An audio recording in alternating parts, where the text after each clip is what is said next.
So CA తర్వాత financial అడ్వైజర్గా చేస్తున్నారు and చేశారు. ఎలా ఉన్నింది అది? How is it going on అప్పట్లో? సీఏ నేను ఆల్మోస్ట్ 10 to 12 years ఇండస్ట్రీలో ఉన్నానండి.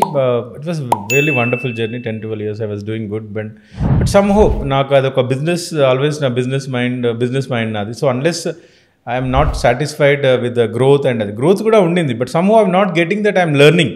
సో ఎప్పుడైనా money is not everything in the life. That's unless you don't really inner satisfaction లేదనుకోండి, వాట్ ఎవర్ ద మనీ, అంటే అక్కడ ఏదో రిగ్రెట్ అని కాదు, బట్ సాటిస్ఫాక్షన్ లేదు. అంటే okay is going on, everything is good, but అక్కడ ఏమంటుంది దానికి కంప్లైంట్స్ అయిపోయాము అండ్ మనం గ్రోత్ ఆగిపోతూ ఉంది. పర్సనల్గా money wise, career wise, designation wise అన్నీ బాగానే ఉన్నాయి. సో అక్కడ నాకు అనిపించింది ఏంటంటే somewhere I have to take a step. I took some 2 years time to, it was like yes, no. ఇంట్లో కూడా తెలుసుగా మీకు కంఫర్టబుల్ జాబ్, 5 day వర్క్. నేను 6 yearsలో ఒక్క సాటర్డే కూడా వెళ్ళలేదు నేను. అది ఇట్ వాజ్ ఎంఎన్సీ కల్చర్.